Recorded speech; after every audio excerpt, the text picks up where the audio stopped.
Hi everyone, welcome to my channel. My name is Bruno and I make videos every single week. So if you're not subscribed, what are you doing with your life? For this week's video, I thought we could start a new series. So we're gonna be talking about life experiences all over the world, because the reason why I created this channel originally was exactly for that, to document everything that I go through, you know, with all my travels and stuff. But I haven't been able to travel as much as I wanted to because I've been studying.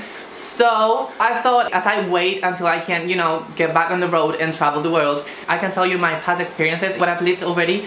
And since I've lived in the north of England, London, in a tiny town near London, and here in Spain obviously, I thought we could start this series to compare life in all those places. And because London is obviously the most, you know, popular of them all, I thought we could start the series by comparing life in London and life here in the south of Spain. So yeah, let's get started. Okay, so obviously the first thing we need to talk about is rent. Rent in London is just like hold on. When I first saw the rent in London, I could not believe my eyes.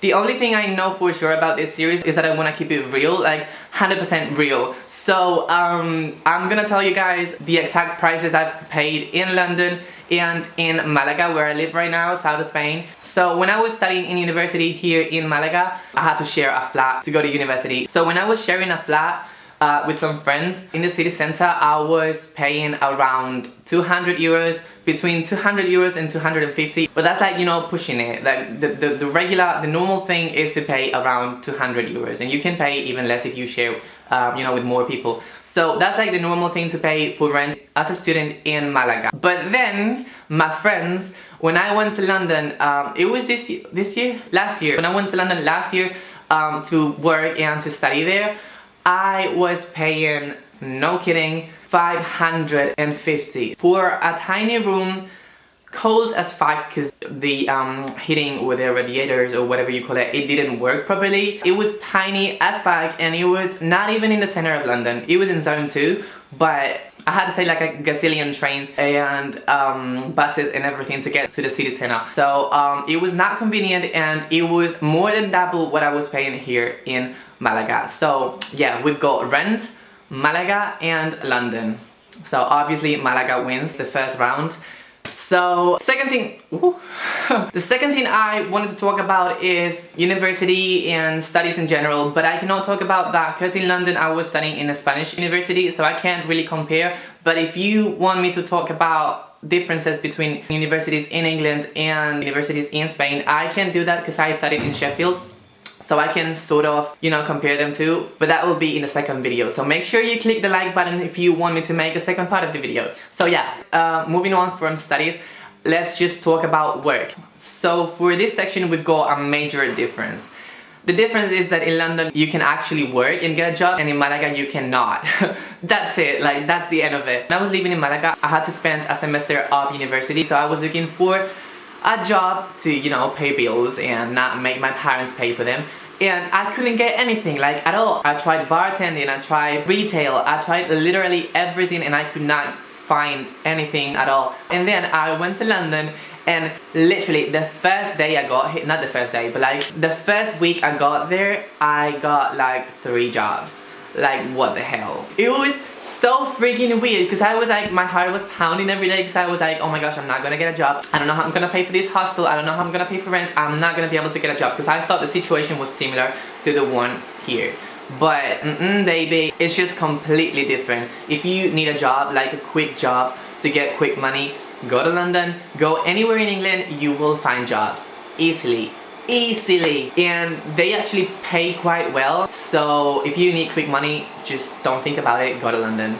But careful with the rent, because you know, you need to balance it out. And then, because this video is gonna be quite general, you know, I'm not gonna go into details. If you guys want me to go into details, I can make more videos. That's why it's a series. So because it's, you know, very general, I'm just gonna talk about expenses in general. How many times can I say general in a video? Okay. Here, living in Malaga, we got 200 euros for rent, and then my parents would, because I was studying, so my parents would pay for everything. So I remember exactly that they would give me around 40, like from 30 to 40 more euros every week for food and, you know, to go out to the cinema, to hang out with my friends or whatever. So that would be 250 plus 30 or 40 every week, so around, you will have everything you need to know here because I'm not very good at maths. Okay, so that would be around 350 for everything, 350 euros for everything, for food, for the apartment, for you know, expenses in general, and that would be it. And that amount of money wouldn't even cover rent in London or anywhere else in the UK for that matter, but we'll get into that. So yeah, that would be here in Malaga, and then in London I would pay because I was paying part of it, but my parents were helping. So we would pay 550 for rent, plus on top of that I would have to pay some no, bills were paid for.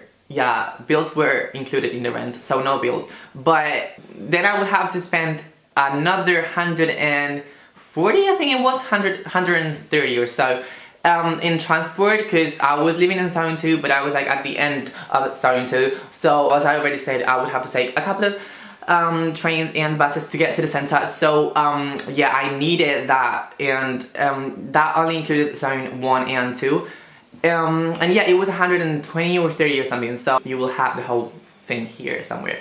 That would make a nice 670 or so, plus food, which was more expensive than here. It wasn't a huge difference, as some people think, but there is a difference. I would spend around 30 or 40 dollars, yes, because I'm in America. So that would make a nice, So as you can see, comparing the two, of course, everything is much cheaper here, and London is super expensive, but jobs pay very well. So, you know, you need to choose what you want. Do you want to live cheaply but have no job at all, have no income at all? Or do you want to spend a lot of money but earn a lot of money? So obviously, if you think about it, London is the way to go. But for me, what's worked for me is whenever I need quick money, I will go there. I will spend some months there.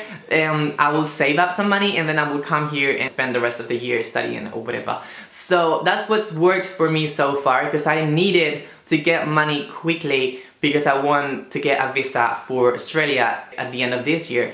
So that's what I've done to get the money, and it worked. I've got the money now. So if you need money for something, definitely consider that option. Don't forget to comment down below if you want more videos like this one, because I would more than gladly make a series about Sheffield and about Epsom, which are the other two towns I've lived in. And yeah, I'll see you guys in the next video. Thank you for watching. Bye!